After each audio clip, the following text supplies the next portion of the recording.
Fala, meu povo, tudo bem com vocês? Bem-vindos e bem-vindas aqui à nossa quarta aula da oficina de teatro, gente. É isso aí, agradeço todo mundo aí que está acompanhando essas oficinas, essas aulas dentro dessa oficina de teatro e vamos que vamos. A gente aqui nessa aula 4, a gente vai continuar a ideia, o raciocínio que a gente vinha tendo e desenvolvendo nas outras 3 aulas que a gente já teve, ok?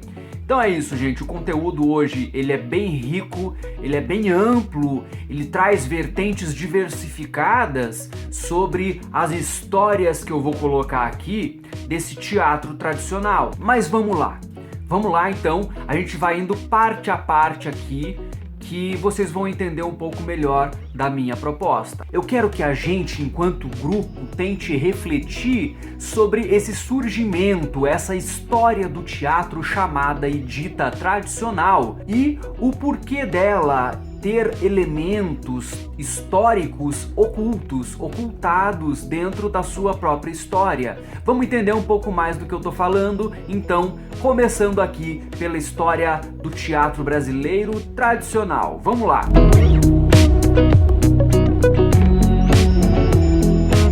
O teatro brasileiro, em sua visão tradicional da história, ele surgiu quando Portugal começou a fazer do Brasil a sua colônia, a sua morada, isso no século XVI. Os jesuítas, com o intuito de catequizar os índios, eles trouxeram não só a nova religião católica, mas também uma cultura diferente, em que incluía a literatura e o teatro, certo? Uma das principais manifestações do teatro no Brasil ocorreu no século XVI, como forma de catequização. O teatro ele era assim utilizado pelos jesuítas para instruir religiosamente os índios e os colonos. O padre Anchieta é um dos principais jesuítas que utilizou estes tipos de representações que eram chamadas de teatro de catequese. Esse teatro ele possuía uma preocupação muito mais religiosa do que artística. Os atores eles eram amadores e não existiam espaços destinados às atividades teatrais. As peças, então, elas eram encenadas nas praças, nas ruas, em colégios, entre outros. Já no século XVII, além do teatro de catequese, surge outros tipos de teatro que celebram festas populares e acontecimentos públicos.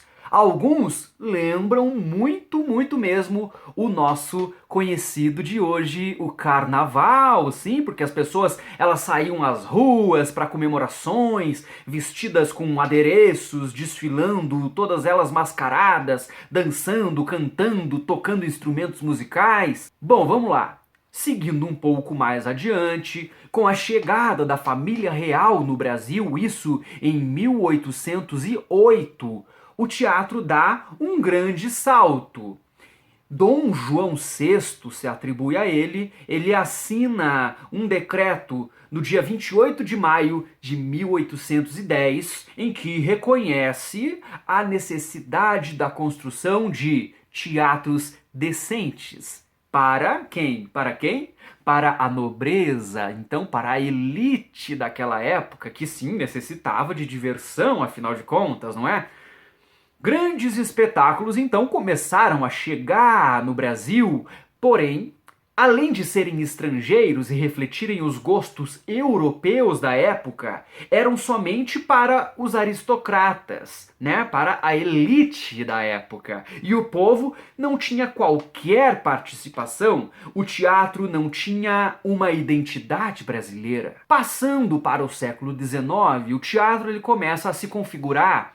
E um grande marco foi a representação da tragédia O Poeta e a Inquisição, de Gonçalves Magalhães, isso em 1838. Esse drama, O Poeta e a Inquisição, ele foi encenado por atores genuinamente brasileiros e entre eles João Caetano. muito importante para a história do nosso teatro nacional. Aí nessa época começou a surgir inúmeras comédias de costume, que a gente teve como destaque aí o Martins Pena, que buscava em fatos daquela época situações para arrancar da plateia risos, muitos risos. Além do Martins Pena, nós tivemos aí inúmeros outros autores de destaque para aquela época. São eles Gonçalves Dias, Álvares de Azevedo, Casimiro de Abreu, Castro Álvares, um monte de gente aí que a gente pode sim deixar relacionado uma listinha. Aí, em 1855, surge o teatro realista no Brasil. O teatro deixa de lado, então, os dramalhões e visa o debate de temas atuais, problemas sociais e conflitos psicológicos, tentando mostrar e revelar o cotidiano da sociedade, o amor, a falsidade e o egoísmo humanos. Aí nós tivemos a Semana de Arte Moderna de 1922, que foi um marco para as artes, porém não abrangeu o teatro. Então o teatro ficou de fora, ficou esquecido, parado, jogado às traças, adormecido por longos anos. Somente em 1943, a renovação do teatro brasileiro veio. Então, em 1943, tivemos a estreia do espetáculo Vestido de Noiva, de Nelson Rodrigues. Esse espetáculo teve a direção de Ziembinski e escandalizou a sociedade daquela época, porém renovou, modernizou o palco brasileiro. Assim como Vestido de Noiva, nós tivemos também outro sucesso que foi o Alto da Compadecida, de Ariano Suassuna, muito famoso. Temos aí até o filme com atores muito famosos que todo mundo aí já ouviu falar. Nesse mesmo período aí do ressurgimento do teatro brasileiro, a gente tem outros nomes de grandes artistas que a gente tem que sim destacar aqui, como Cacilda Becker, Tônia Carreiro, Sérgio Cardoso, Paulo Altran, Fernanda Montenegro, entre tantos e tantos outros artistas que a gente teve nesse período. E também tivemos um grupo muito importante que foi o Teatro de Arena, o Teatro de Arena que encenou a peça Eles Não Usam Black Tie, de Gianfrancesco Guarnieri, isso em 1958. Foi um grande sucesso. Aí, em 1964, o que aconteceu? Golpe militar. Aí o golpe militar veio, a censura veio e o que ela fez? Barrou, tirou de cartaz um monte de espetáculo, proibiu inúmeras peças de teatro.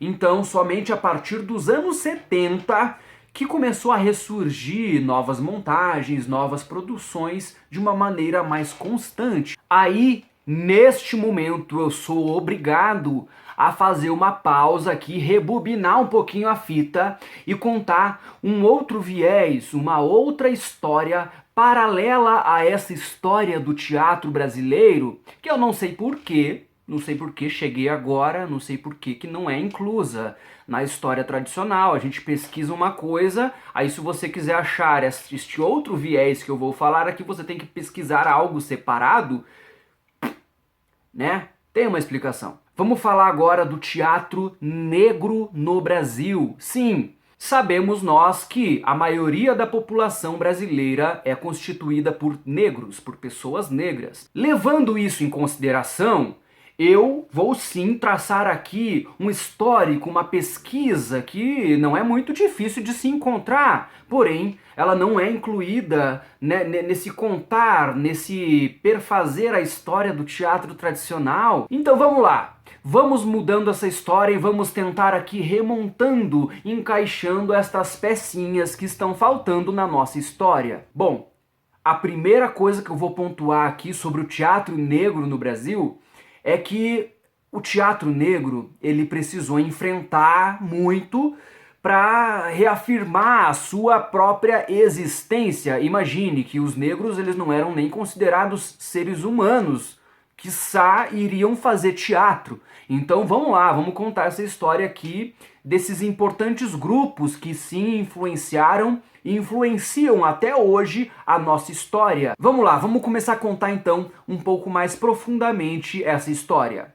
Existiam companhias teatrais profissionalizadas com elencos predominantemente formados por negros e mestiços, escravos ou libertos, que interpretavam personagens brancas com as mãos e os rostos pintados de branco. Agora eu vou ler um trecho de uma dissertação que eu achei aqui muito bacana. Alguns desses negros chegariam a ser famosos atores, como Vitoriano, ex-escravo, que em 1790 maravilhou o público presente aos festejos com seu desempenho na peça Tamerlão na Pérsia. Dois outros escravos, o par Caetano Lopes dos Santos e Maria Joaquina, também se notabilizaram nos papéis de rei e rainha de Congada, espetáculo apresentado no Rio de Janeiro em 1811, com enorme sucesso. Essa presença dos negros no teatro, ela é explicada pelo fato de a profissão de ator nesse período, ela ser considerada desprezível e infame. Porém, em meados do século XIX, quando o teatro torna-se um espaço de requinte para as classes dominantes, os negros eles foram retirados de cena.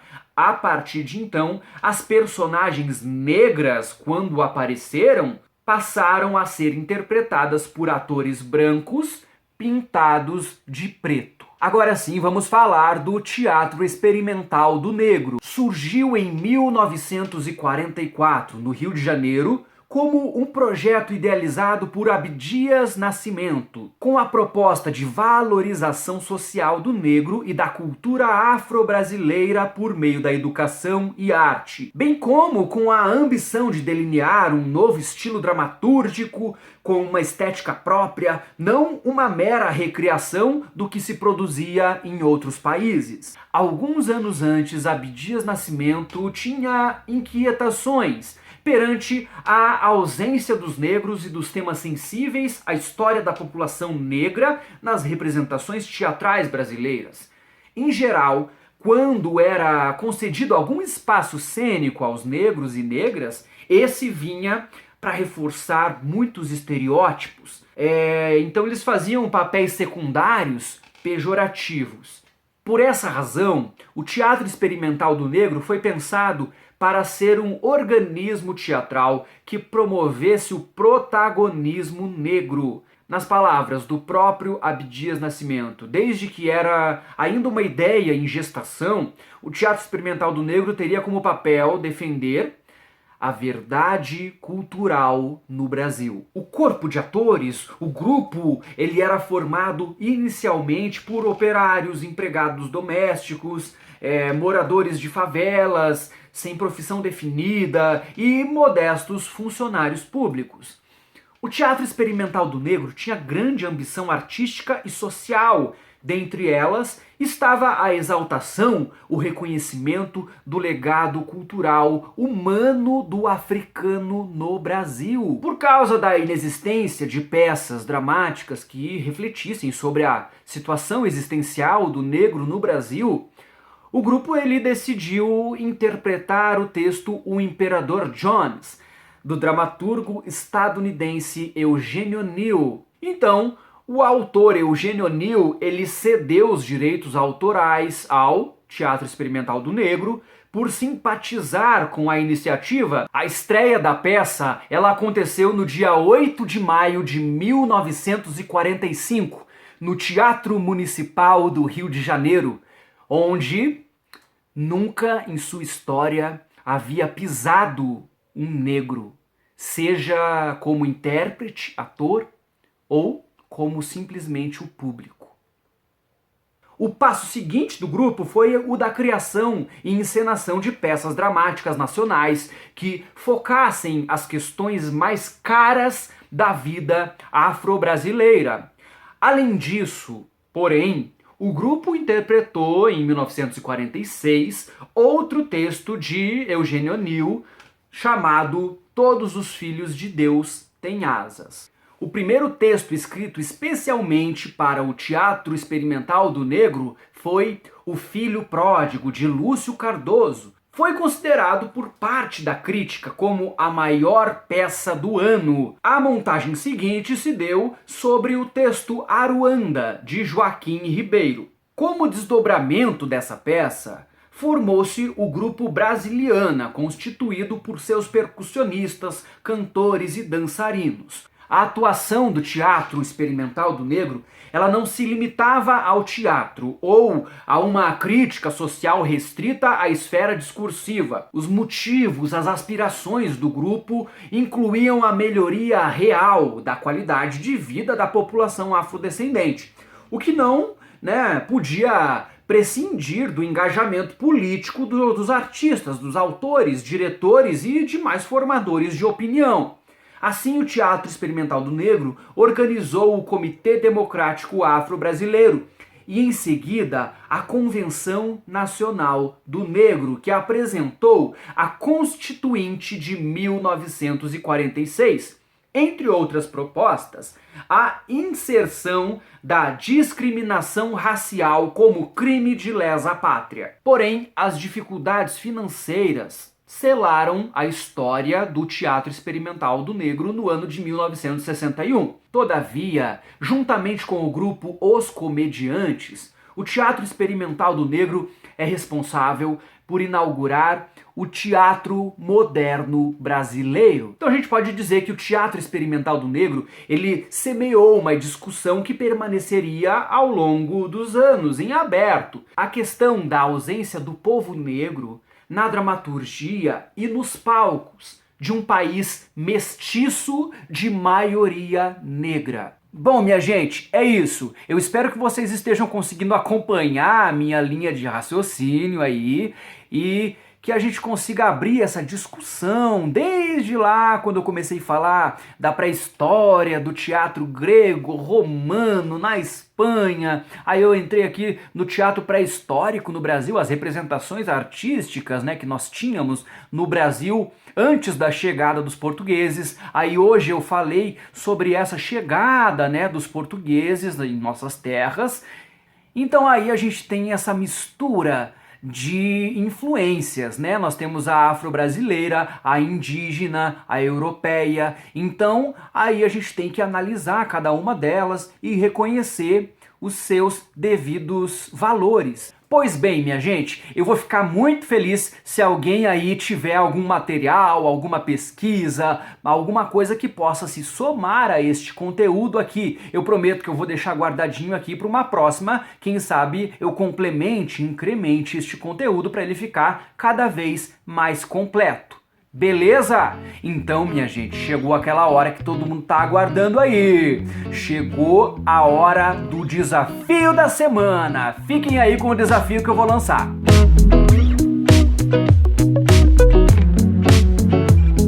Vamos lá então, gente. Vamos pro desafio dessa semana, mas antes da gente começar, de eu lançar o desafio dessa semana, eu quero dizer que se você ainda não mandou os desafios das aulas anteriores, não se preocupe. Ai, professor, eu nem mandei ainda o desafio da aula 2, como que eu vou mandar o dessa aula agora? Não tem problema, gente, não importa, pode pular a aula, pula o desafio da aula 2, manda o da 3, manda o dessa aula 4 agora, não tem problema. O importante é vocês fazerem, independente se você está mandando no grupo ou não o desafio realizado, que eu sempre fico muito feliz quando vocês mandam ali, não precisa se preocupar. É mais importante vocês realizarem o desafio do que efetivamente mandar ele no grupo. É claro que é importante também vocês mandarem, porque como é a distância, aí eu tenho que ter uma noção de como que tá sendo para vocês. A gente precisa ter um diálogo, uma interação, uma conversa maior, certo? Então é esse o recado que eu tava querendo dar para vocês aqui sobre mandar os desafios, ok? Então vamos pro desafio da aula 4 da oficina de teatro. Vamos lá!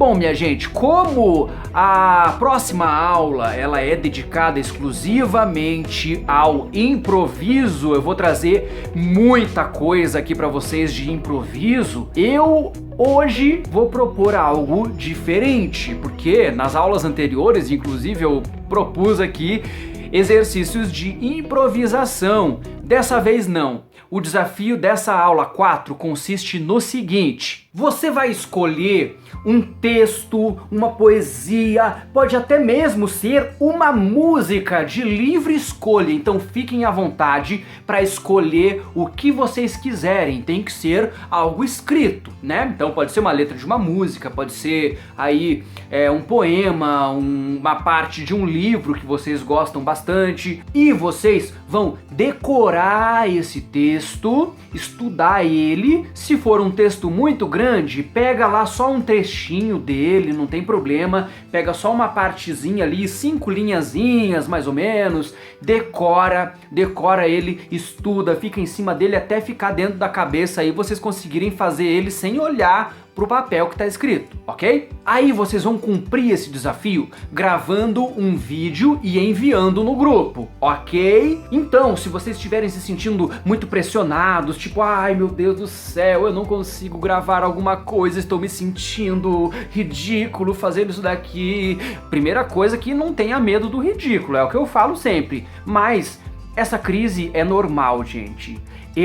Para se fazer um exercício de improviso, alguma coisa, eu também sofro. Às vezes, quando eu vou fazer algum trabalho, eu passo a noite sem dormir. Então, a preocupação, o nervosismo, ele é natural, ele é normal. Então, não sinta que você seja diferente ou está ficando para trás por causa disso. Não, gente, não é normal. Se você quiser passar a oficina inteira sem mandar os desafios, beleza. Só eu peço que você cumpra esses desafios, ok? Então é isso, gente. Escolhe um textinho lá, pode ser uma música, pode ser o que você quiser, um poema, e grava um videozinho e cumpra o desafio lá, beleza? Decora, gente. A gente vai treinar aqui, ó. Teatro, a gente tem que decorar muita coisa, então é isso que a gente vai praticar aqui. E você colocando como objetivo gravar este vídeo, você tem a certeza de que você vai fazer. Se você não colocar como objetivo gravar um vídeo para enviar ao grupo,